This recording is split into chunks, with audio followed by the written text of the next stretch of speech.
Hello and welcome to this video. I have Phil Aston here with me, and I am.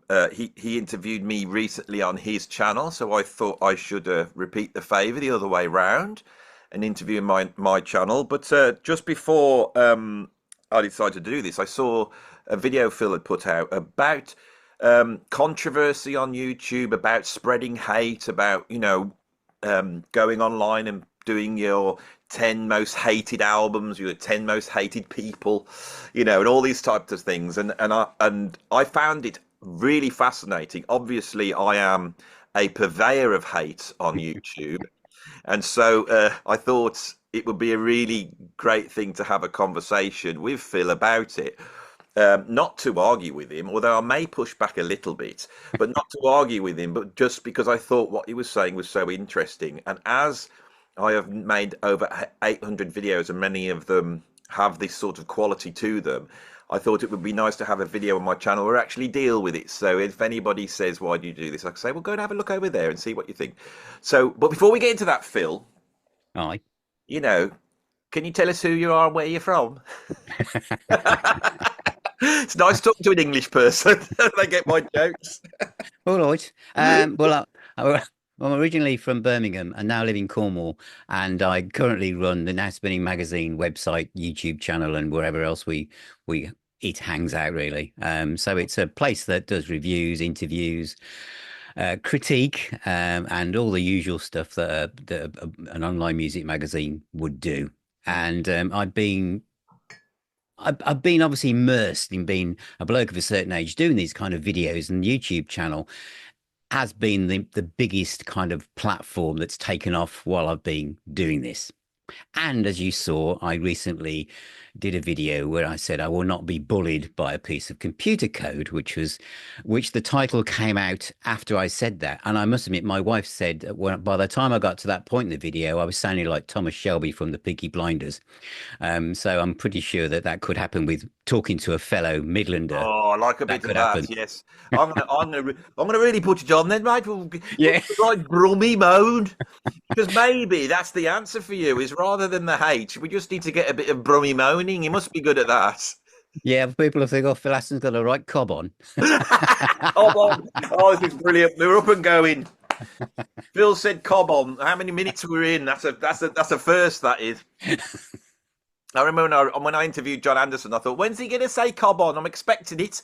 You know, I mean, he's from up north. I'm surely they have that phrase up there. I I'm don't. sure they do. Yeah, yeah, yeah. I hope it's the Phil and Andy show. Yeah, So, before we get into that, can you yeah. tell us what your connection to music is, what you've done all your life, and why you've ended up doing this Well, YouTube? I started off like a lot of kids when I grew up in the 70s. I wanted to be a rock and roll star.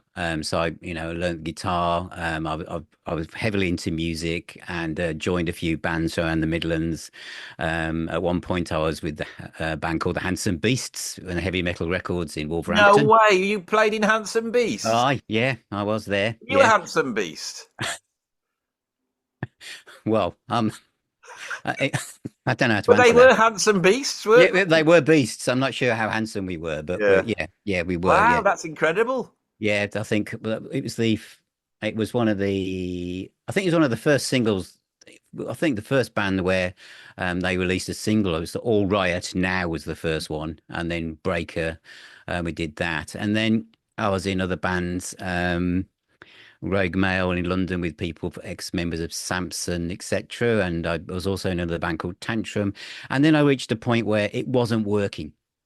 And so I'd always managed bands or done the marketing for them. And I kind of went into the marketing sphere. And so I ended up, it's a kind of law of reversed effect. By not wanting to be successful at something and just doing something for the money, I Mm. became successful at it. And so it went well. I became a director of a large company, and then I jumped ship about 20 years ago and moved my family down to Cornwall to live by the sea.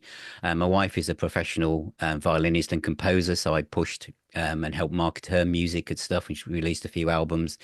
And then the pandemic arrived, and everything that I was doing to do with marketing collapsed. And I thought, what else can I do? And I thought, well, I've always loved music. I was running a Facebook group, and I thought, well, I'll just start to talk about the things. Start to talk about music, and it's taken off. I've interviewed lots of people from Steve Howe, Steve Hackett, lots of people who were my idols. So Yes, people I I've saw, seen. you And I know, must admit, I've always thought your presentation is very good. You know, the actual design of yours is very, very good. So I can see that because that's a very important thing on YouTube. I think I'm not so good at it. I was a graphic designer many years ago when it was paste up, so I do yeah. have a sense of it. But it's a lot of work, isn't it, to get that bit right? It is a lot of work. It is a lot of work. But I mean, also Andy, to be fair, I mean, I think what you do is very inspirational because at one point I was putting like tons of graphics at the beginning of things, tons of graphics halfway through things, music here and there. And I think that, what I've learned from watching you is the fact that you just click record and go. And also I was doing lots of things where I think we mentioned this when we spoke last time, whereas if I made a mistake or I forgot the name of a member of a band, I would do the whole thing all over again rather than go, I have no idea what I was about to say then. Whereas now I would just say, I have no idea what I was about to say then. Have you found that if you do make a mistake, because I did it when I first started out, you make a mistake, so you start again, and if you've done like 20 minutes, you nailed it, and then you can't replicate the 20 minutes that you did, and you think so you think the whole video is ruined because I floundered. So I just thought I'm going to leave the floundering in, and because of the amount of videos I make, I can't do too much editing. I mean, I do more now. Another thing I want to just comment on before we get into the meat and potatoes of this. I It's really interesting that you sort of came up in the new wave of British heavy metal, then, didn't you? I If did, yeah, yeah, I did.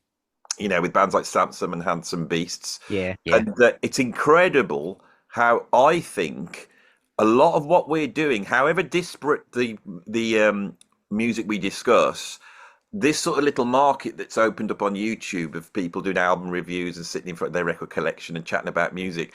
I don't think it would be there if it wasn't for the new wave of British heavy metal. I think that was. I mean, people go on about punk rock, but I mean, I'm a little bit younger than you, so I was about 12 when I first discovered it in 1980. But it was such a powerful movement, wasn't it? It seemed to really channel people that if they got involved in that new wave of British heavy metal, it channeled them towards music for the rest of their lives. Didn't do you know what I mean? It was Well, I think it's because when I left school, I'd only just discovered like Purple, Zeppelin, and Sabbath, and all of a sudden, knocking at the door was things saying that this stuff is dinosaur music, and I said, "Well, I'm only 16. How can it be dinosaur music? I'm only just fact it." yeah. And I think when punk came along, there was a feeling between me and my mates like, "Well, anyone can be a punk. You just have your hair cut and stick a Yeah. few safety pins in your clothes, and you're good to go." But not everyone can grow their hair overnight. It takes it takes effort. It It takes does. effort to grow your hair. It does. It Yeah. does. Yeah. And so, when you saw like Iron Maiden emerging in Yeah. 1980 with Steve Harris with those lovely long locks, Yeah. where's he been? What's he been up to? Yes, I know exactly. I can remember seeing these guys and going, it's David Coverdale for me. By Yeah. Yeah. mistake, when I saw them, when they brought out Full for Your Loving in 1980, and I saw David Coverdale's long hair, I thought, Yeah. I want to be like that. So yeah, so we're obviously here because we love music and we love talking about music, and we have been able to, I think, grasp a certain market of people our age that have got similar Yeah. love, and it's a love, so they're quite happy to go and watch video after video, looking at ever more. I mean, look at Pete Pardo, ever Yeah. more obscure bands. I mean, Yeah. he must be making them up now. I thought I knew about music, but Yeah. yeah. So I think I have been watching your channel and mentioning Pete Pardo. The first time I saw you was on Pete's channel, Sea for Tranquility, Yeah. which it is the great channel. You see, I think we all sort of sit under that. So I've Yes, got, very true. Yeah. and I first saw you on that. Did that help you appearing on Sea of Tranquility quite a It it did, and I was quite because I think when I started doing this, and this is probably for anyone starting a YouTube channel out, you can spend too much time looking over the garden fence to see what you should be doing. And I yeah, tried to shut down on that and just focus on doing things. And then as I as I did more, I started to realize every time I go into YouTube, it kept showing me Sea of Tranquility. So I remember watching a couple of videos and thinking, wow, you can actually get that many people to watch you. So I was quite amazed because this was at a time when I had about 150 subscribers, so it was very early days. Yeah. But when I appeared on Pete's show, I was a bit like a rabbit in the headlights, because I was I became too consciously aware of other people might be watching, whereas now talking to you now, I just think it's just me and you chatting. I don't think about what else might happen. But yeah, it did give me a kind of leg up, in the kind of reach that I had, especially outside of the UK. Yeah, and I think I think you're on around about 16,000 subscribers, which is Yeah. a very healthy number. So we know we're both in the same business, but the big difference between you and me, as you pointed out so eloquently the other day, is if you go to my biggest videos, right? They drop into two categories. They're either the 10 greatest progressive rock albums or the 10 greatest jazz albums. They Yep. always do really well. Yep. But I have been able to get a lot more viewers by doing what I would call hate videos, where rather than saying what you like, you go through a list of things you hate, and which I find extremely enjoyable doing. I really do love them. It's like when I've got one of those, you can see the excitement in me as I'm doing them because I You find can. it so enjoyable to be able to vent all my frustrations of being a sort of failed musician. I think that's what it is. So, you know, and so, being able to poke a bit of fun at people who've made a lot more money than me and been more successful, that I do enjoy those, and they do get the views. They don't take any research whatsoever.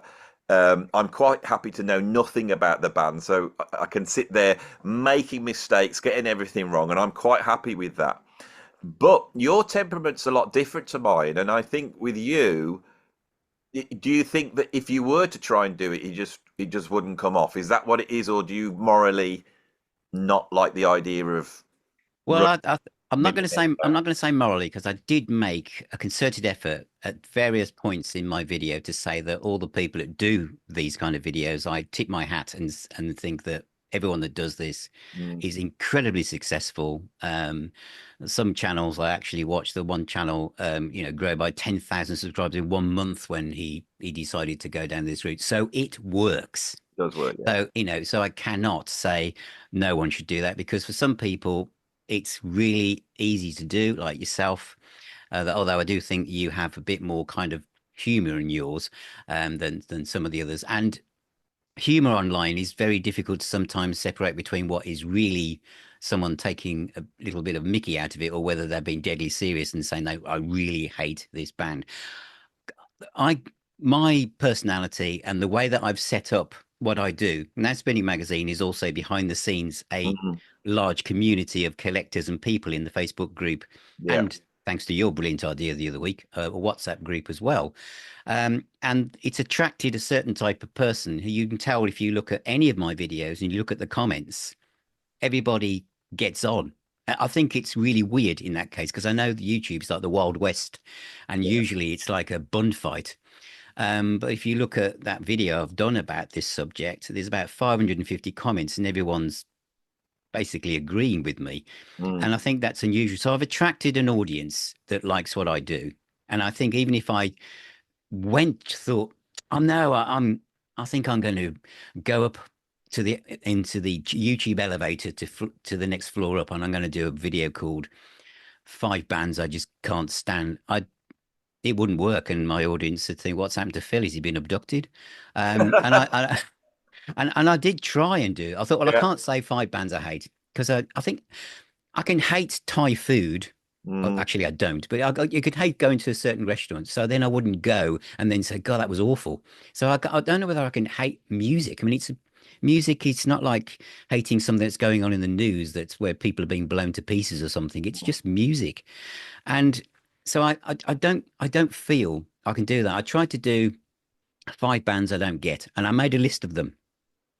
mm, And I thought, right, I'll do this because this is the closest I can get to it. But then when I started to research it, because I thought I had to research this, whereas normally I don't script anything. As I started to research it, I thought, well, I've got that album by them, and I quite like that. And I've got that as well. So I thought, how can I say I don't get them if I've got am I just saying it's a band because I don't own their entire catalog, so therefore I don't get them? So I bailed on it, and I didn't do that either. Yeah, I think it's a really odd thing, and I want to sort of seriously explore on this video this Hmm. idea of creating hate videos, and I want to actually make a statement of how they work and how I see that they work, and when I think other people get it wrong, and also explore some of the things that you pointed out, which we'll get to in a minute. Okay, Um, I'm going to give you my honest stance on this, right? Um, go for it. Last night I had to go and get my daughter from Wolverhampton, all right, Yeah, and I didn't expect it, so I was actually lying in bed, and my wife said the train stopped. You're going to have to go up to Wolverhampton. I was in a right grumpy mood, and I had to get me out of my pajamas and get dressed. And I got in the car, and I drove off, and I put the radio on, and Wham was playing. Paul Gambaccini was doing a special on George Michael, yeah, and Wham came on, and it was Club Tropicana. yeah. So I turned it up and I started to listen to it. And at that moment in time, it was the most incredible piece of music I've ever heard. I was driving along, this incredible slap bass was going on. Yeah, yeah, yeah. I listened to it, and then there's all this brass. The songwriting is incredible. George Michael's vocals are like he's singing unbelievably high, and there's all these like jazz fusion breaks, very cheesy jazz fusion. But there's all these piano solos. I thought, I hated Wham when they came out in the 80s, because I was listening to, I don't know what we'd been listening to back then, but it wasn't Wham. And now I'm 56, I was discovering Wham, and I was thinking, this is really great. This is really, I mean, it's all real playing. They're brilliant songwriting. And my attitude towards music is that I think I love music, and I can get something positive out of any. I think I could put any album on, and in the right situation, and it's often comes down to yourself, whether you're in the mood to listen or not. Yeah, yeah, they And I should. think I was so grumpy, and yet that song came on, and the unerring positivity of that song just went, oh, it's all right, and I've got the radio on, and it's warm. What's the problem? And it lifted my spirits, which I think is what pop music does. When I was younger, I wanted everything to be dark and menacing, and I wanted it to be, a bit like that. But as I get older, I can see the function of this. So, in reality, I would hate to say that I hate any music. I think I could listen to absolutely anything and get something from it. I But really honestly think that's the case. that's our paths, our journeys, Andy, are the same because I don't know what I don't like anymore. But that's No, primarily because of by doing what I do now, I've been exposed to so many types of music that even a few years ago I would have avoided at all costs. yeah, I'll be honest, as I know you're a big jazz person, it took me 40 years to understand Bitches Brew by Miles Davis. In fact, it probably took me 30 years to understand Miles Davis. mm, I've known friends who, when I tried to put on Bitches Brew, they've said they'd rather get out the car and walk. I mean, it's an album that's not easy. And no, it took me decades to understand why people stared at it or listened to it in the way they do. But yeah, now there is, I don't know what I don't like because even if it's stuff like Wham, mm, or reggae was a genre where I thought, well, I don't do that. And I mentioned in my video rap, etc. But I understand that people in my community equally will love that stuff. And that's what's made me think if I say I don't like this piece of music, someone will say, well, that reminds me of my mom. That's one of my favorite tunes, like Wham, for mm. instance. I just say, well, it reminds me of your mom as well. I hated her. Now, I'm going to give you my angle of why I don't go to bed and think I'm a bad person for spreading hate. This is the way I see it, right? Okay. Is that when I create, and I think this is a mistake people make when I see them doing hate videos, Yeah. is they create a list of stuff they hate. That's the first mistake. If I'm doing a hate video, I think, is there any bands I've got a funny story about?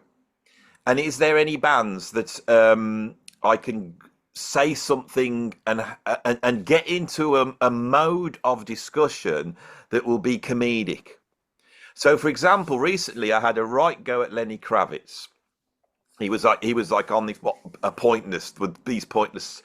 I really like Lenny Kravitz, and I've got his debut album. I actually really like him, and I knew that with Kravitz, he's because he's so good looking and cool. I knew there'd be a bit of comedy of coming across like a bitter old man that doesn't really like him because he's 60 years old and still really good looking. And so I go into that with that mindset of extracting that out of it. And a lot of the comedy is based upon me being a certain age and having certain prejudices.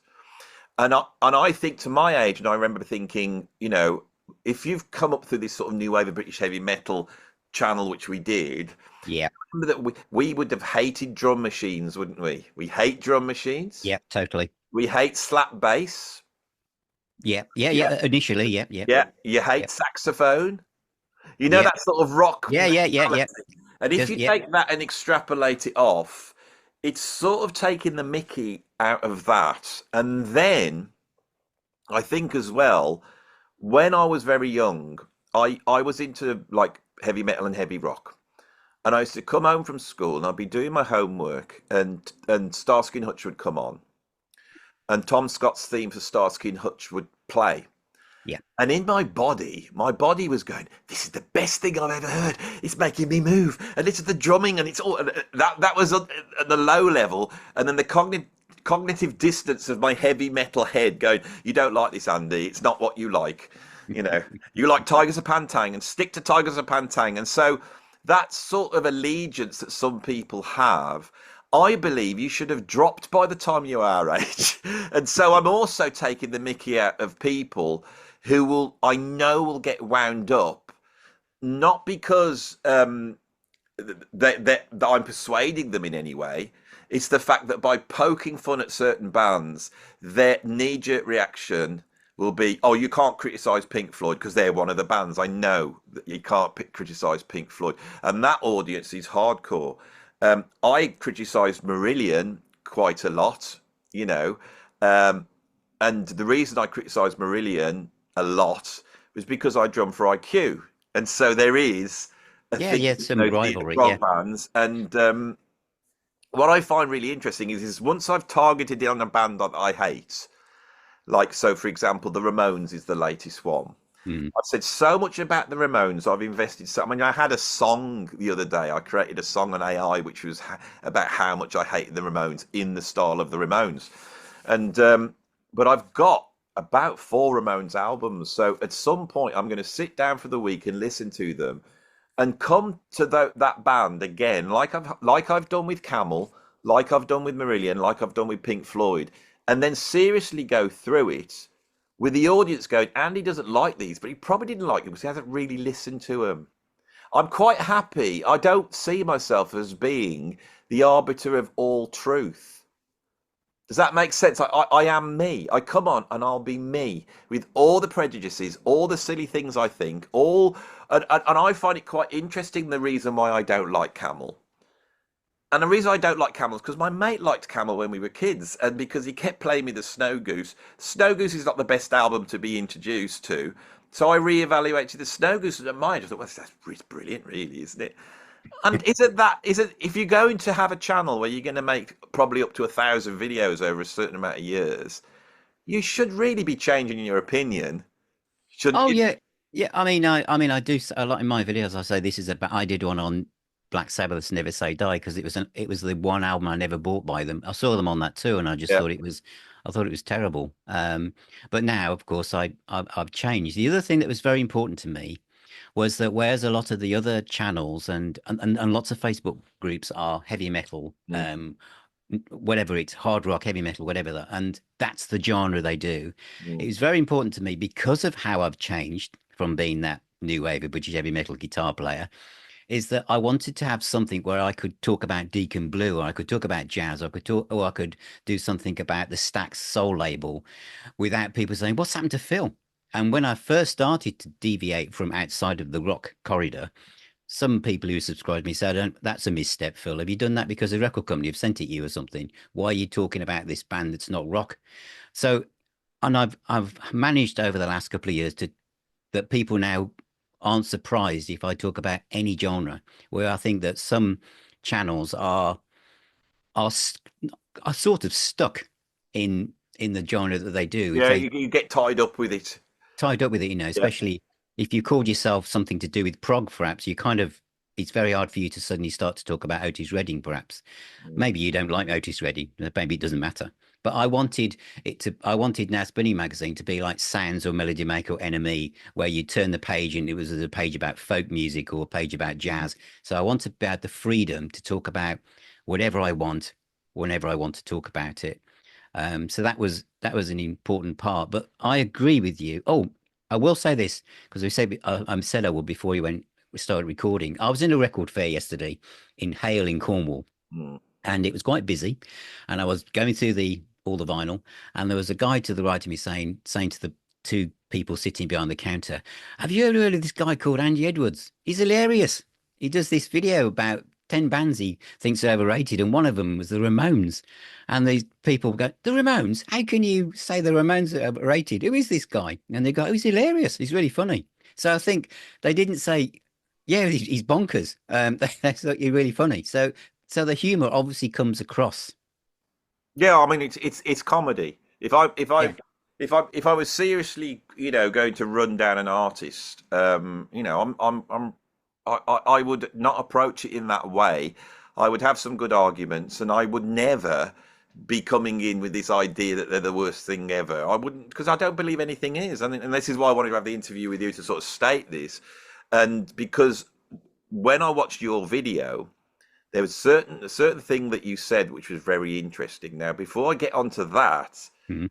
I had a realization watching your video, right? So I put it on, and when I first put it on, I thought, oh, I wonder if he's going to mention me, because that's the main reason why you look at things. Is I like, I wonder if he's going to mention me and say, people like Andy Edwards. I mean, they do that, but I don't agree with it. I didn't know whether you were going to say Yeah, he's yeah, yeah, yeah. terrible or he does it and whatever.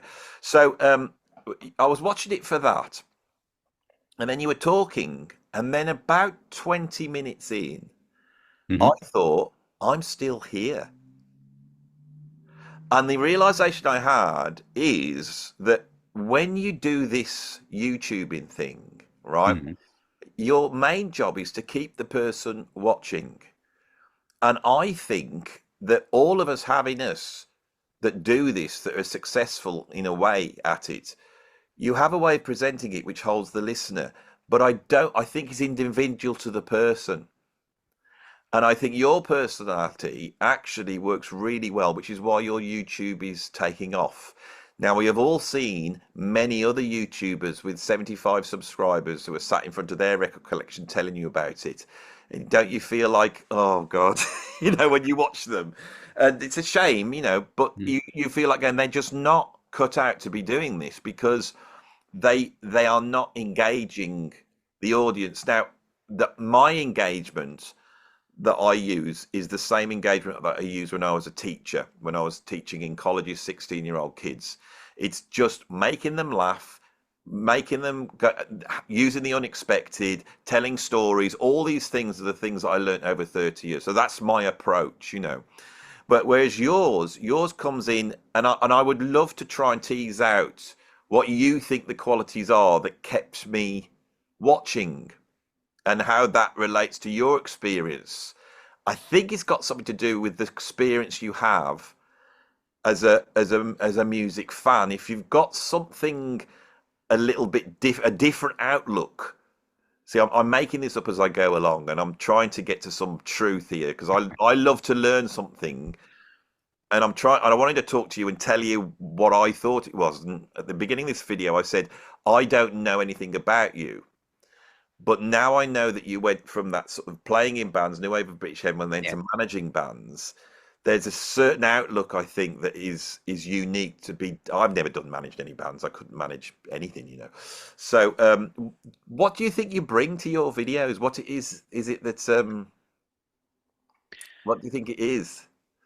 Well, I think I said this in the video. I just, and this might sound really cliche and twee, but I just talk from the heart. I just come. It's just myself. I'm not.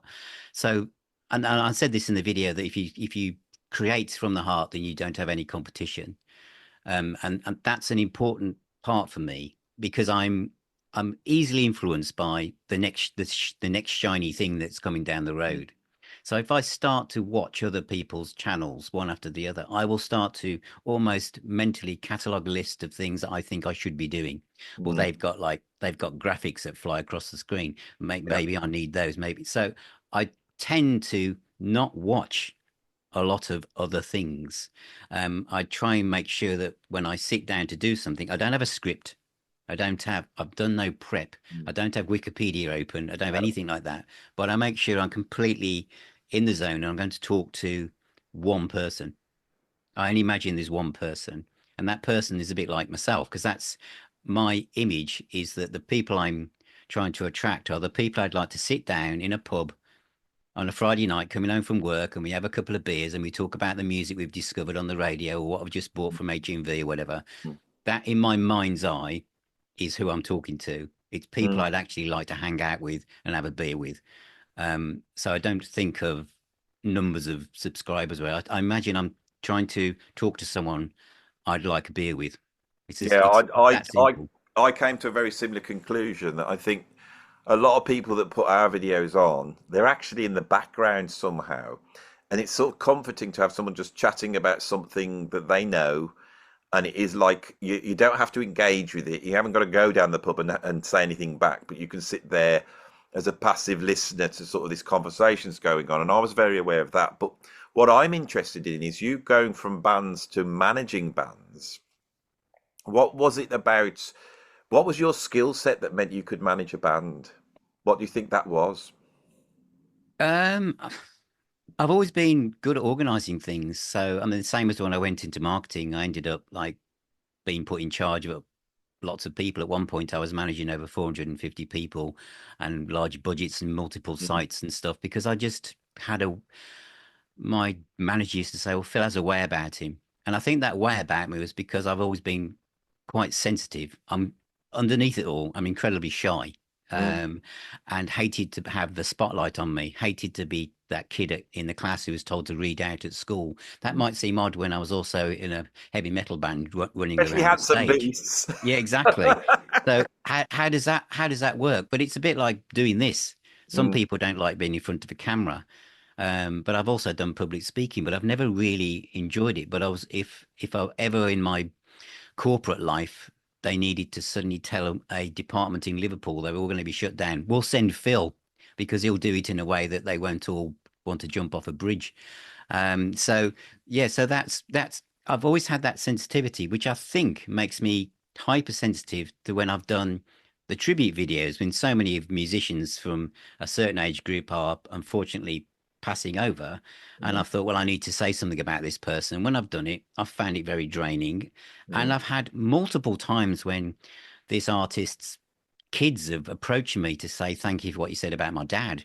And it made me very conscious about, you know, I mean, I'm married to a musician. My two sons are also musicians, and I know how it's not like if you make these pens and you're in the factory making these pens and someone says those pens are shit, you'd think, well, I don't care. I mean, I just make pens, me, and I get paid. But if you create a piece of music, it's come from the heart, it's unique, it's come from feelings you've had, experience you've had, and then someone goes, that song, it's pants. That's not like this pen. That make what you mean? Oh my God, I'm never going to write anything ever again. I can't understand it. That's it. I'm not going out. I mean, that might sound over the top, but and when you talk about music or songs being like the children of a musician who creates them, in a way they are. And Mm. it's so flippant. I know we grow from when we're musicians and new wave of British metal, and people used to go, oh, that song band, the lights were good, but that was about it. I Mm. mean, but as I've gone through life and experienced loss and stuff like that, I just feel no, I don't want to. I don't want to be part of that. It's time for it's time to be kind. It's time to be think about the words have power, and I feel that I have a bit of responsibility in my little corner of the internet. Yeah, that's very interesting. That because I agree with you that I think music's such a beautiful thing. I've said over and over on my channel, over and over again, that the big conclusion I've come out of playing music all my life is that it's made out of love, and it is love. It's love. Music is. It's in Yes, love embodied, and and you can see how that works in so many different ways. And I think your sincerity comes across, and I think that's really positive because, especially, do you find this that a lot of the bands we're talking about that we love, the mainstream media and the mainstream culture sort of poo-pooed them a little bit, Yeah, and think bands like Iron Maiden have won out over 45 years. They've won out, and now the mainstream media sort of grudgingly goes, "Oh yes, Iron Maiden, great band," and they all pretend they like them, but yeah. we know what they all thought of these At the beginning, bands. yeah, yeah, for Yeah, decades. Yeah, and then when it means something to you, and you really feel strongly about this music, to try and get that across so other people recognize it, you go, yeah, that really did mean something to me.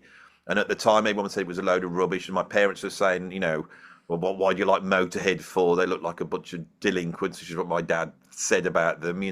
yeah. And yet here I am, all this time later, and I can put on a Motorhead album, and it's just so incredible for me, and it's nothing to do with reminding me of the time. There's something in that music that's just joyous and simple as well. AC/DC is saying, it's not simple to do. That's the other thing. I know that these musicians are so able, and yet they don't get appreciated. So I can see that side of this. But also, if you've had a marketing background, why do you think you were good at marketing? Because I find marketing a very interesting thing. Because I think if you go into this business of YouTubing, it's just pure marketing in a way, isn't it? So you've made the decision to not do the obvious marketing strategy. If you saw it as from that point of view, you, I'll admit that I subscribe to one of these YouTubey software things. I can't think, is it vidIQ or something like that? I can't remember what it's called. It's about £200 a year. I thought I'd give it a go. about this. Yeah, it's about one of these things, and you basically say, "This is my video idea," and it comes up with a description, it comes up with a title, and I thought, well, this might be worth it because other people seem to use these kind of things, and it was horrendous because it was all like, when as I said in my video, I just interviewed Steve Hackett, and it said, "Here you go, Phil, the shocking truth about Steve Hackett." I thought, well, there wasn't any shocking truth. He's just talking about the Lamb Lies Down, um, and I thought, so I just dumped it. So Mm, my marketing about what I do and how I put myself across as brand Phil mm. is just based on intuition. Is probably not the answer people want to hear, is it, or common sense? But it kind of is. I know what my limitations are. So if someone said to me, Phil, you talk a lot about Deep Purple. So Deep Purple in rock, where did it get to in the charts, and who engineered it? I'm sure if you left me long enough, I'd probably remember that stuff. But stick me in front of a camera, I have no idea. But if you wanted me to talk about it for an hour, I could. But most of that conversation will be about when I first bought it from Beatties in Solihull on a cassette tape, or where what was going on at school. That's what I'd talk about. It would be a story that only I could tell. I think well, I agree with you 100%. And I think we have teased out for anybody watching this is wants to set up a music YouTube and are watching our channels and we're interested in seeing our opinion on it, if we have any expertise at all, is if you could convey the love that you have for the music and how much it means to you, and have that sort of instill that excitement again and remind people why they loved it so many years ago. I think that's fundamentally what we're trying to do. Now, I'm going to push back a little bit.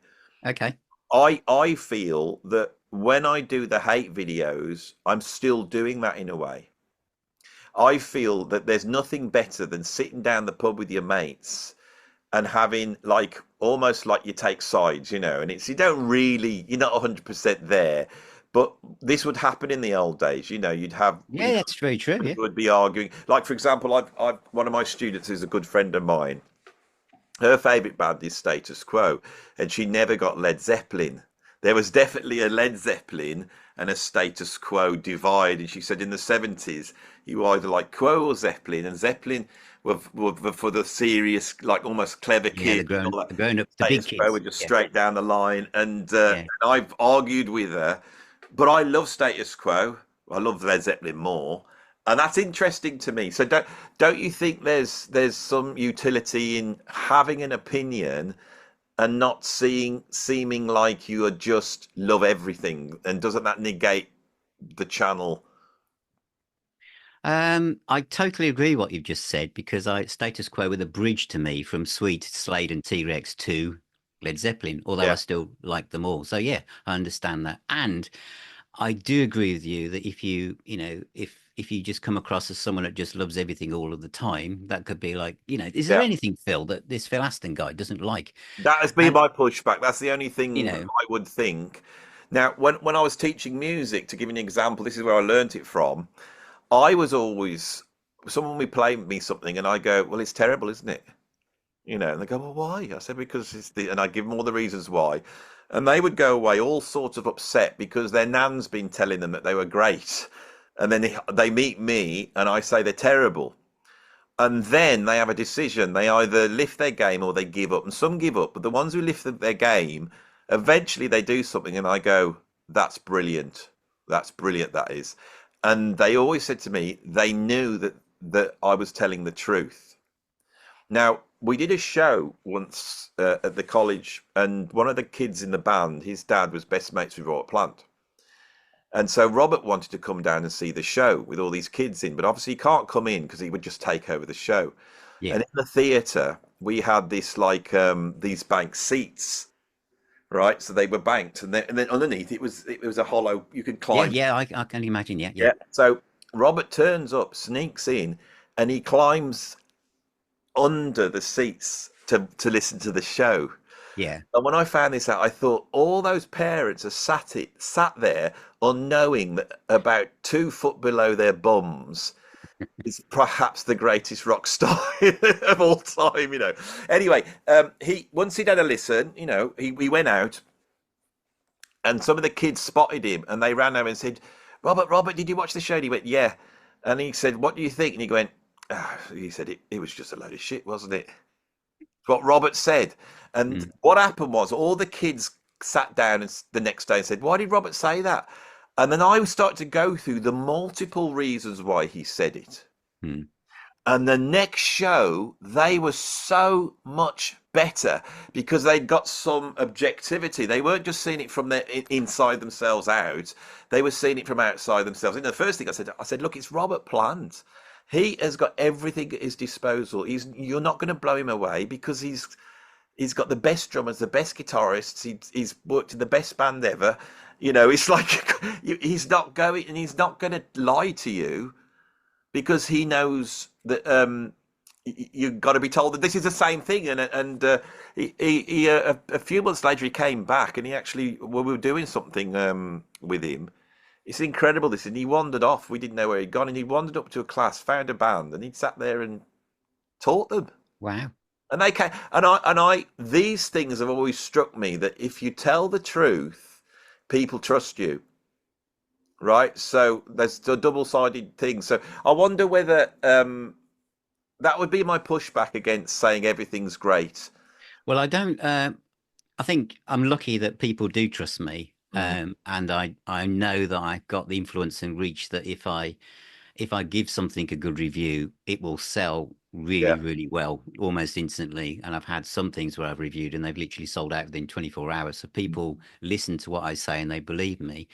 I'm very critical of the execution of the product. So if Mm, I think the record label has cut corners or yeah. has tried to rip people off, I'm very open and ranty about stuff like that. I guess that if it's something that I can't feel emotionally enthusiastic about, I tend not to cover it. I think that if it's something that's really not for me, I can't think, well, yeah, yes, Mr. Record Company, send me that and I'll give a little video about it. Can't do it, even I if see. I find this I'll do it. fascinating. Well, let's have a go at it from this angle, right? You say you like Deep Purple, right? Yes. Now, I know everything up to Perfect Stranger. I haven't got a clue after then. Okay. Right. So if we go from the first one, is that Tales of Tillisian or Shades of Shades Deep of. Purple? Have I got out of focus? Yeah. Why is that? I I can't. don't know. It's not me. It's I'll a, just. there you Yeah, go. You're back. You're back. there. I'm back again. I'm back in. So, which do you think is the worst Deep Purple album from that period that I will really know? from the sort of It will be. You're going to expect this from me. So which Deep Purple album will be the one I like the least out of yeah. all those albums, rather than so the one that I like the least?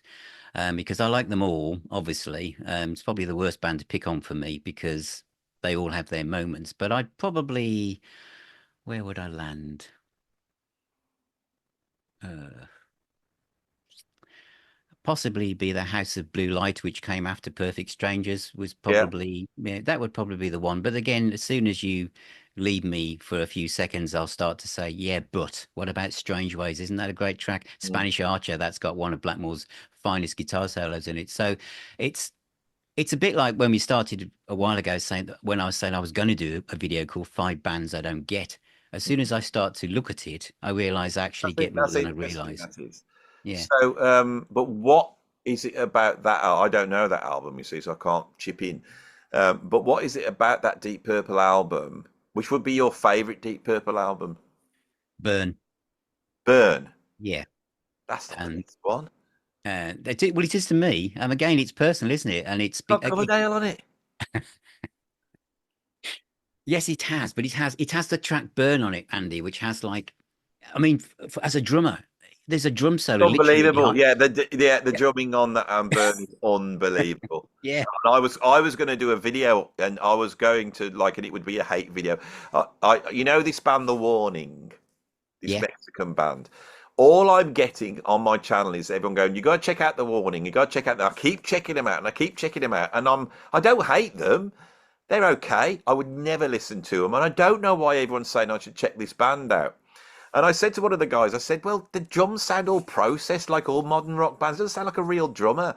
And this guy just blows up, because I've dared to criticize the band he likes. And I thought I might pull because you can get the drum track from Burn, and I might put that up against and use like AI to pull the drum part off one of these warning tracks to really show how what has changed, and that you haven't got someone like Ian Pace delivering that performance that's been created in the studio, and it's a lot of trickery, and to try and point that out. And I I'm pretty sure if I could do that successfully, that some of the audiences for a lot of modern rock bands would start to spot the facts that that's going on. So for example, there's many major rock bands now, including bands that are really, really well known that I don't want to mention, like Judas Priest, that haven't got drums on their albums. Mm, You see what I'm saying? And mm. I'm not bothered to say that. So I want to get into those areas, and I want to explore what makes it good and what makes it not so good. And so, Burn is a brilliant album. I think it's definitely the best of the Coverdale albums. Of course, the I second think best one is Contentious. going back just a few minutes to what you said, Andy, about your friend that gets Status Quo, but then everybody got Zeppelin, and you're sitting in the pub and you're having a bit of laugh and Yeah, banter about it. yeah, That to me that's completely normal, and I'm yeah, like that with my own, yeah. close friends, etc. But I think the difference is with the internet and seeing how some. I mean, for instance, Deep Purple is my one of my favorite bands. I am in no Facebook groups relating to Deep Purple. I'm not in any of them. Why is that? Because you'd think that a community made up of people that like the same band would be just full of people posting things they like. It isn't. It's like a fight. It's It's a like big fight. Yeah, yeah, it's yeah. as people say, "Oh, this is my favorite." Someone else says, "No, it's shit." So I think the difference is the online world is you can't really have those conversations about saying Quo are better than Zeppelin without, literally the internet version of the zombie apocalypse kind of breaking out. It's just like That's it. That's madness. interesting. So, because I'm pretty sure that if we had a discussion and if we got it right, I would be able to tease out some negativity from you. I'm pretty sure we could. And like you, but I'm not going to now because you admitted that you do the same thing. You'll go, oh, you can't, I mean, how you can say that Burn is greater than Deep Purple in rock? Hmm. I just don't understand how you can even think that. Really, I mean, Deep Purple in rock that's in the four most important rock albums in 1970. Those four. That you get. But yeah, I think that the thing you see, I think where you've gone is where I don't go to, is that if I did like a lot of probably a lot younger YouTubers do, because they don't um they would be looking at those lists and they'd see that Deep Purple in rock is in the same sphere as Black Sabbath and Yeah, very humble by Uriah Heep, but the yeah, cornerstones, the building blocks of yeah, what we now see as heavy metal. But my stories are coming from how were my entry point. yeah. I'm 15. It's 1974. I go to Birmingham Odeon to see my first ever rock concert at the Birmingham Odeon with Elf, with Ronnie James Dio supporting this band called Deep Purple. Deep Purple, then that's the first band I ever see live. That's the lineup I see. That's who I've seen live, and that's so that become Burn then has a light shining on it, and plus it just grows out emotionally from that side. The first album I ever bought was in rock because I'd gone off to buy Machine Head, but they hadn't got it. So I thought, well, what's this in rock thing? I'll get this. I like them all, but there's a personal story connected to why. But yeah, if I just looked at the stats or asked Chat GPT to say, give me a list of the No, best they're gonna. selling Deep They, Purple album, I can see that, but you know. exploring this. So, do you prefer Coverdale to Gillan, Ian Gillan? Um, Now I prefer the Mark II lineup, I think, because they've been together the longest. But for decades, I preferred Mark III was my go-to, I Yeah, think, version of Purple because I saw them live. I saw that version live. I didn't have a chance to see the Mark II version for a long time afterwards. yeah, So yeah, that was the entry point. I think you'll find that some people, when they talk about their favorite albums, the first one they hear is sometimes, even if it's not technically seen as one of their best, is the one. There was that guy from Aha, the pop group. Morgan. Yeah, I remember reading that he was a Uriah Heep fan, and he said his favorite album was Wonderworld. And I thought, how could you possibly say that was the best Uriah Heep album? But it was the first one he ever heard, so it has an emotional attachment to it. Yeah, I agree with all this. Yes, I think that I don't think I can fault where you're coming from. I do understand all your pushbacks against me just trying to push you towards going. I mean, for me, um, I prefer Coverdale to Ian Gillan as a singer, and I discovered Coverdale and Gillan before Deep Purple, and I love Gillan, that band. I loved that, but I loved the Gillan band because the music was so quirky. Yeah, I Was agree. Totally really agree with that. interesting and he Yeah. did all sorts of things. But as an actual singer, I just love David Coverdale's voice. And one of the things that I used to find really difficult about Deep Purple was this. What do you think to that? Do you like that? I think there was a time when there was a time when it worked, and there was a time when it didn't as Yeah. work as And well. when didn't it work? It didn't work as well when they reformed, and that should have been he should have listened to more of the playbacks after the gigs. What, Gillan? Yeah, He was a bit off, was he? I think it must be very hard. You see how it must be very hard for a musician when your reputation is built around a song that you're not going to be able to carry on until your twilight years, like Child in Time. It because let's be fair, when he was in 25, no one, if someone had said to him, "You need to really watch how you record this, Ian, because you might have to do this in 50 years from now." Yeah. I am going to be satisfied in being able to tease out from you that quite damning criticism of Ian Gillan's modern performances. And now I have my title. You know, Phil Aston thinks that Gillan should pack it in, Oh, that's or at not least fair. pack Child in Time in. Well, I think I mean, to balance that out, the new album You don't have called to. Don't Number worry. One. I mean, You're on my channel now. They'll all take it with a pinch of salt. yeah, but I They'll look think at he's Andy. He's snared. That's the only reason why he did this. Is he's snared? He's snared him now. no, I think he's adapted his voice to suit where he's going, and I think that's a lot of musicians need to, do that. And again, the same as a lot of YouTubers and anyone going down this path that me and you have gone down, Yeah. it's finding what's As I said to you, I think when I had you on my channel, what I do, it has to be effortless and it has to be fun. As Yeah, soon as it becomes arduous and I have to think, what do I, I have to do research or anything, it stops doing that, and the videos will become forced, strained. And I think that the way that I probably both of us have grown our audiences, they will see through that yeah. instantly. Well, I didn't contact you for this, but I did have this rough idea. I thought I'm going to try and get something negative out of you, and I'm going to fail because when I watched your channel, I thought I know exactly what's great about Phil, and you don't want to change it because I think you're sincere, you're sensitive, you're a kind person and positive, and I think that's what comes across. And I hope I am too. I hope people You, don't yeah, go, "Oh, Andy's a moany old git." He's just because I think I've got a certain sense of humour. Not everybody can be as stupid as I am, and I understand that, And it's like sometimes. I'm sat there because now I am doing this sort of as my job, not completely. I've got other bits happening, but it is an earner for me. And sometimes I think, oh, I'm 56 years old and I'm doing a dance routine to Billy Cobham. That is what I have ended up doing. It's just bizarre. But I thought, I I might title this. I tried to make Phil Aston say something negative, dot dot dot, and yeah, failed. And that's a lovely thing to try and do. Now, yeah, what I found profound about it is you said something that it was really profound for me.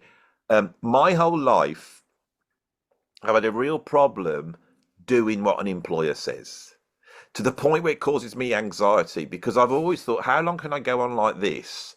Doing the stupid thing that I'm doing to earn a living. I mean, it's literally 35 years now that I've been doing this silliness. yeah, Always had the worry that at some point I'm going to have to go and get a job in B&Q or something, because there's nothing for me. And touch wood, I am touching wood there. It hasn't happened yet, and I don't think I could do it, and so I can't deal with the man, and I think that's the whole thing. And you said something really interesting is that when you become a YouTuber, especially the early days, I studied those analytics inside out. I looked at what was working, I looked at what YouTube was telling me, I did all sorts of experiments. And the reason why I'm doing these videos is because it gets the views. I do enjoy doing them. They don't take much work because they don't take any research. I'm really surprised that I have a sort of comedic element to the channel because I didn't know that I got that. I didn't know it existed. yeah, And so I enjoy that, and I feel I'm getting better at that as well. And I feel like I'm actually able to control that now and know where the laughs are going to be and do all that, yeah, which is yeah, quite hard. And I enjoy all that. But you're feeding the algorithm. And so if you were to do it too much, you would be you would be working for YouTube. And if you were working for YouTube in that way, it's the worst job in the world because you really are getting fleeced by them, because how much money you're making, all your efforts is making them more money. When I realized that, I was like, oh, wow. Well, it's the thing is, it's going back, it's making these pens, isn't it? If you work for the factory making these pens, in a way, they don't tell you at the end of each week. The pens we did last week, Phil, we need to have a new one out by next Monday because we sold X amount of pens last week, but we need to beat that next week. And my feeling was with YouTube is that even if you have a video that goes viral, YouTube and you'll feel inside by the way it says things like this video is doing well, you want to do more of these, that you've got to constantly keep beating that, which is why I said you need to keep pouring more hate onto it because how much hate have you got until, I mean, how many groups of 10 bands can you find that you hate until you think, actually, why am I holding up albums that technically I hate? Why have I got it? Why don't I just sell it or give it to somebody who might like it? I've got hate. I think I've got almost an infinite amount of hate.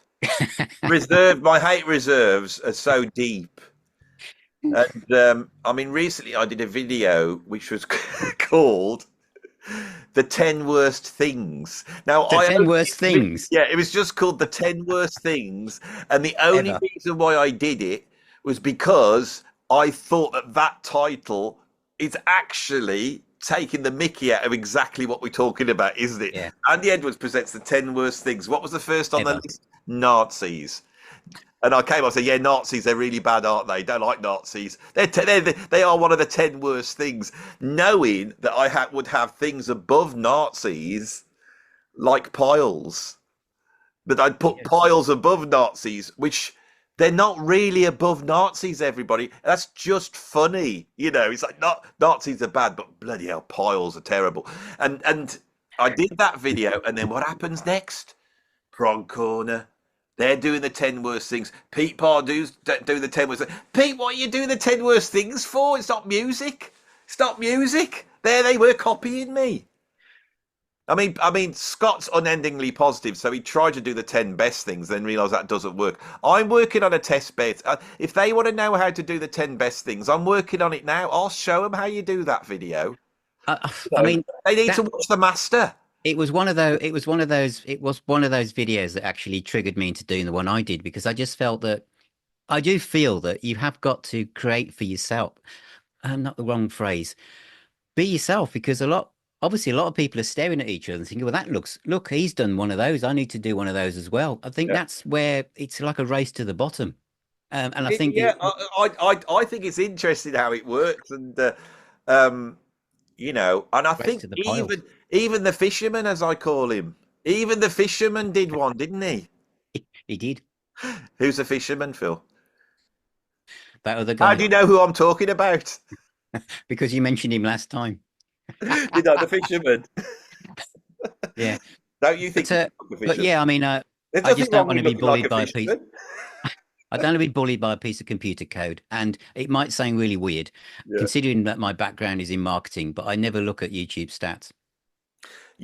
I think you know about marketing, and I've taught marketing when I was at Yeah. teaching music, but I've never had to do it. And one of the things I used to tell my students, I said, I've had a load of record deals. When you sign a record deal, you have no clue of anything that's going on. Then you go to music college, and the teachers say, "This is how royalties work. This is how publishing work. You've got a publishing separate," and they teach you all that. But if you've actually been in a band with a deal, you don't know any of that. You just go, No, no, "What are we doing today?" And the that's hidden. managers like treat you like a bunch of school kids and go, "You go in there today." Right, have you still got my passport? Yeah, I've still got your passport. Don't worry. All this stuff that goes on, and so the coming into with what I knew from teaching it, and then doing YouTube and having to start to see how it marketed. I really have learned a lot. I know I'm pretty. I know now that I can go and do 100K video tomorrow. I know how to do that. I know it, and it's like I do it, and I put the video up, and then I go in and I look, and it says number one, and it's and all the fireworks come out. You know that thing. Yeah, yeah, yeah. That, I'm yeah, like, yeah, yeah, yes, it was supposed to. That's what we're supposed to do. yeah. So my argument against, if anyone accused me, because I have had musicians and friends really have a go at me about this, and one guy has actually gone out there saying like, um, nobody wants to end up as a middle-aged guy sat in front of their records, spreading hate on the internet just to get views. I would hate to end up like that.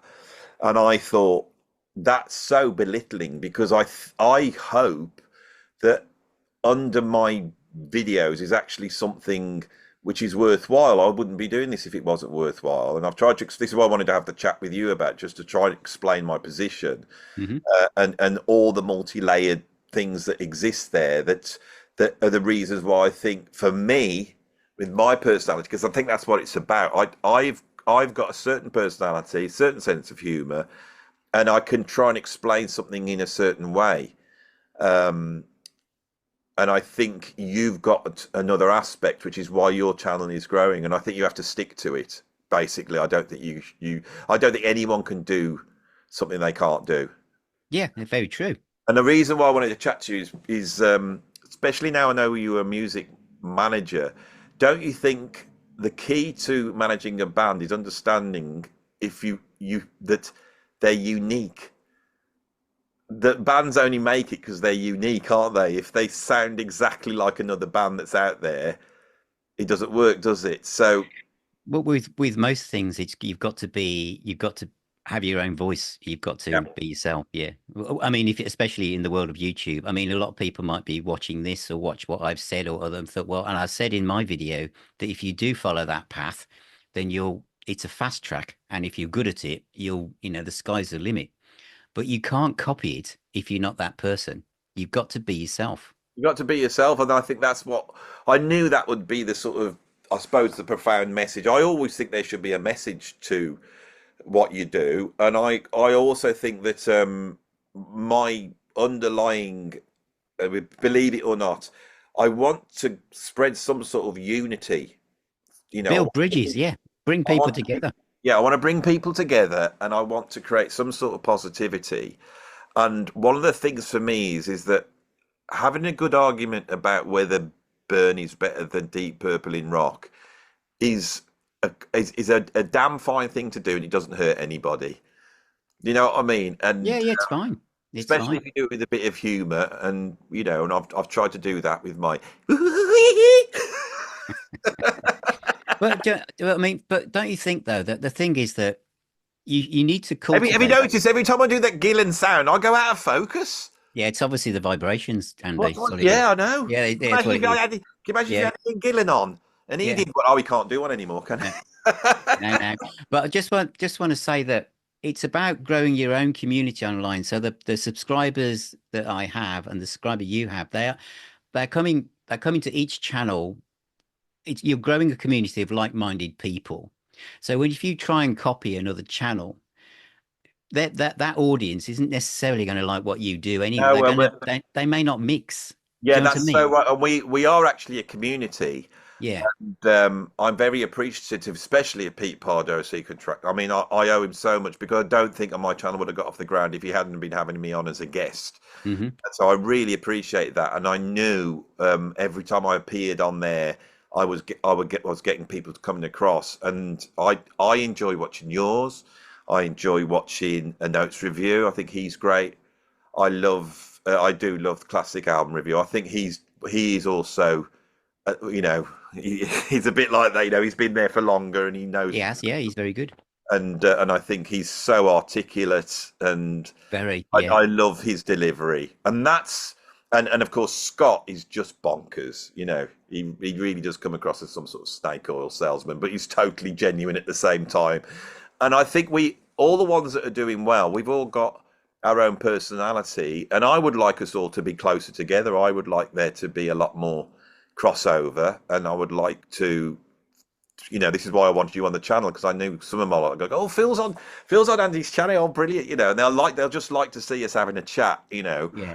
um, and yeah, I think I really believe it's about unity, and I don't, I think the message is from this, having had this conversation, is um, don't do the hate unless you feel it's not genuine about it, but it's really hard to put into words. I haven't got there. I haven't got there. I'm confused.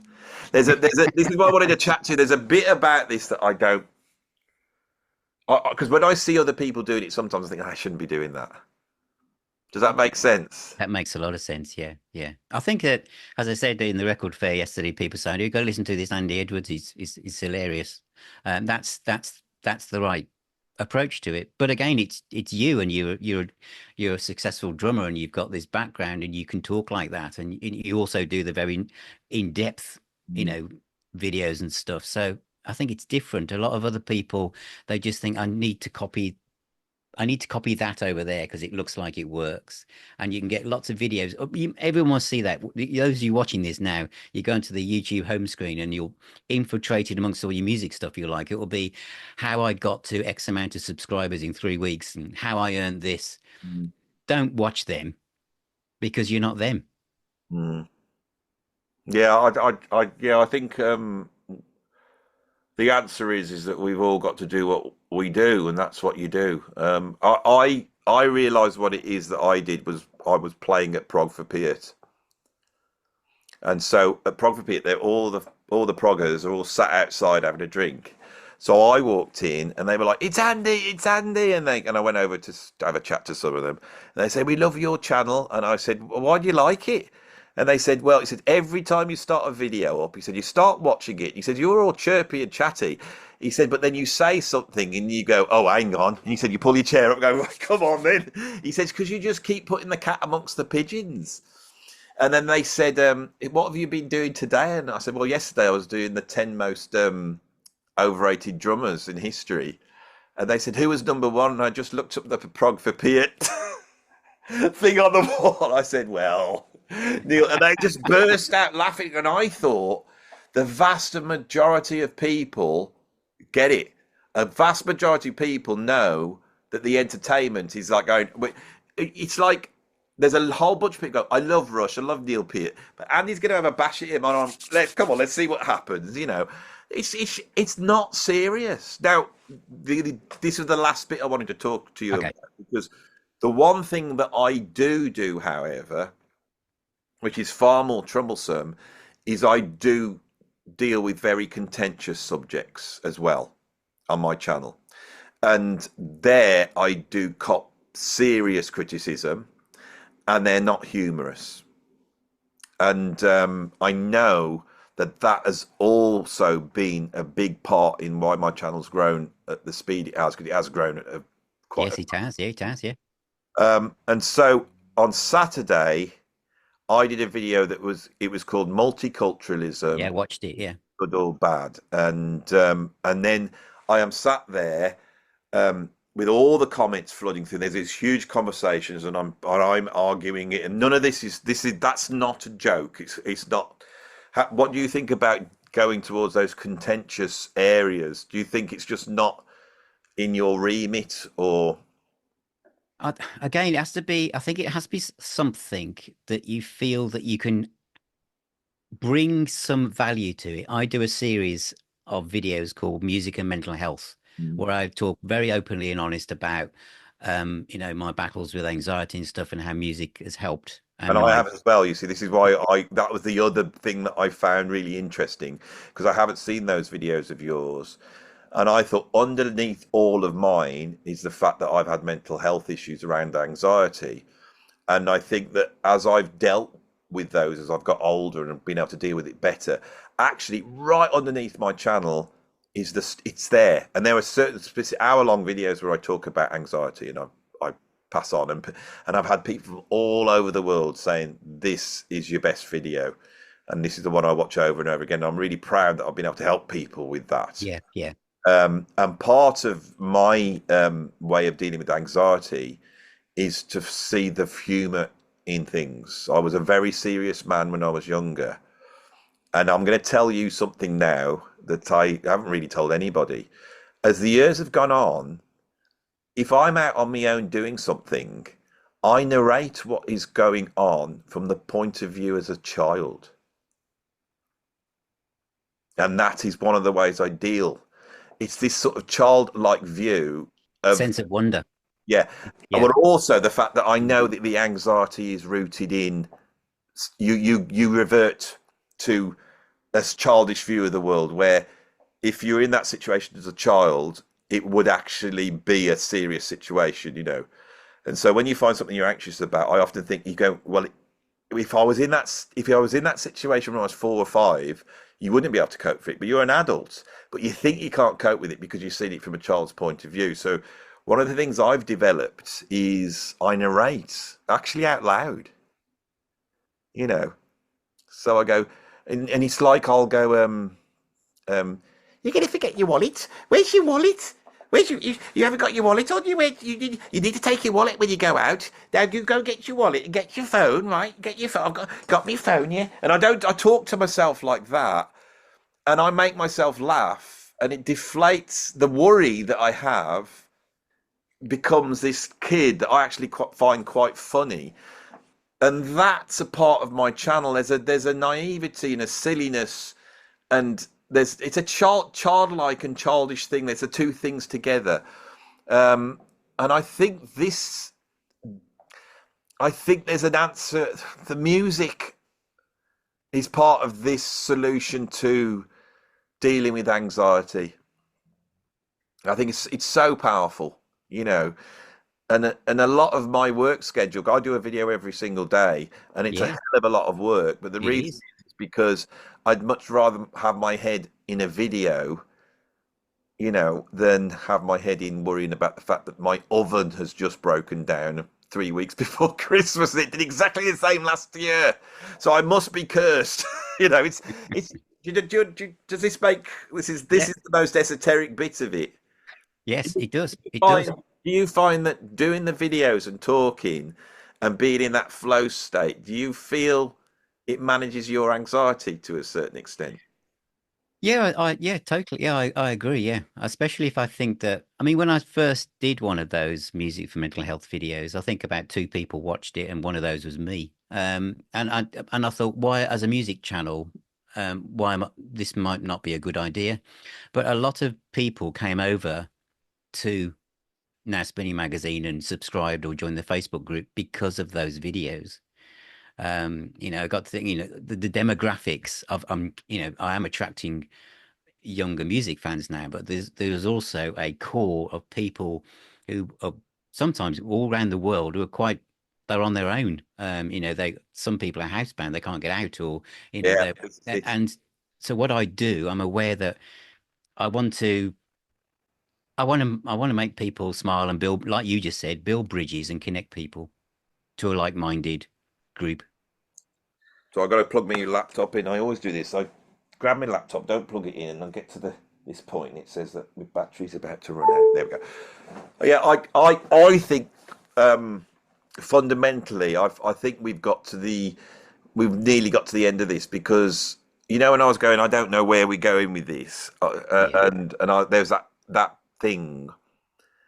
I find it cathartic to a come on and act like that kid and go through your 10 I mean, if I'm doing my 10 favorite crisps, that's totally me, the way I would have thought. And it's a lot of the conversations and humor I had with my brother when we were like 12. Cheese and onion. Yeah, yeah. It's that I think that's so good to do. And a lot of the contentious areas I go in, it's really the mental health aspect underneath it because I think there seems to be a lot of things swirling around that would make anybody anxious, very anxious in politics, culturally. There's a whole Yeah, bunch of stuff. just watch the news. Yeah. And I don't feel if I'm thinking about that all day that I can't then go onto the channel. I've always maintained when I started off that I do 4 videos a week on music. And that's the way I see. I do 4 videos on a week on music, but the other videos I now do started off thought I'm going to do whatever. I did a reaction to the US election, and that video did 20,000 views, and I was like, wow, I'm not surprised. and and it's that political end of it. I find it so toxic at the moment, and yet people that I've had discussion with on Facebook that are different politically to me, because I'm sort of on certain things I'm very left wing, and on certain things I'm very right wing, and I think that's what most of us are. But I find if you err on one or the other, you get the other camp having a go at you. So on mine, because I do deal with politics, I have got both sides having a go at me, literally both. And this is where I realised that I really do want to try and create some sort of unity, and the fact that people, if you could help mental health, I do think there's something about these videos if you get it right, because people wouldn't be watching it unless they were getting something out of it. And I think that mental health aspect, and I think I hope when people see what I'm doing, that they can see that that's underlying it. There's so much stuff about mental health, and I think you're coming at it from a different angle. But I can see that your sincerity and love, and you've got a very calm and peaceful approach, is your way of doing it. And I hope that that has become the unerring message of this Yeah. conversation, that's really what we're all focused on, and that's what we should be focused on, is all trying to get on, have a Yeah. laugh, have different opinions. I think if we can get to a point culturally, like it used to be 20 years ago, where someone could have a different opinion and you'd have a chat with them, maybe even a bit of a row, but afterwards you were still friends, that and music's the best place to do that. It is, yeah, I it is. Yeah, definitely. Most definitely. shall we do something on mental health in a few months Yeah, yeah. Why not? Yeah, that'd be good. about Yep, that? yep. I think we'll Yeah, do that. Well, Phil, yeah, that'd be really it's good. been lovely to chat to you. We've Yeah. done an hour and 20 minutes. I think that's Wow. long. How many Gosh. adverts will I get in that? You'll get loads, Andy. Yeah. Loads, yeah. 'Cause, those hardcore fans of mine, that's where the money is. They're watching Yeah. all the way through to the end. There's only a few of them, but they've Yeah. sat through probably 50 adverts at this point. Yeah. And I've maybe been able to scrap together my 20p, you see, out of that. So Yeah. Yeah. we're sorted, lovely. It's been Great. lovely talking to you, Phil. Shall Yeah, we say brilliant. goodbye Thank you to very everybody? much. Thank you. And I don't feel like we've got through it all, but it was what it was. No, it's brilliant. Thank you so much, Andy, for having me on the show. And Thank you. before we go, and it's all obvious, there's a link to Phil's channel down below, and he will be back. And if you enjoyed him being back, put it on the comments, and because I would like to have regular meetings with my YouTubing mates. Great stuff. All Yeah. right. Well, so enjoy your next Greg's sausage roll. That must be due soon.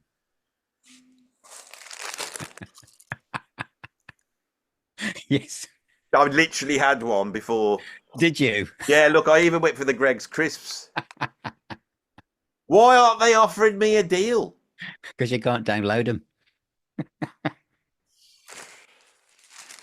Well, I think they're gonna have to work on downloading a sausage roll. Yeah, Greg's are making a big mistake. Sure, I mean Willy Wonka could do it, couldn't he? exactly. Exactly. No, Yeah. Greg's can't do it.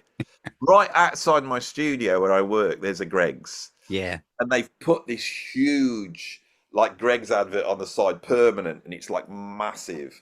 And I might have to do a YouTube video. It's outside, but when it gets a bit sunnier, I thought I'm going to do a YouTube video from this situation, because it would be Yeah. so Yeah. cool. And Yeah. then if they don't get the message, I want to be sponsored by them. I don't know what else I could do. No.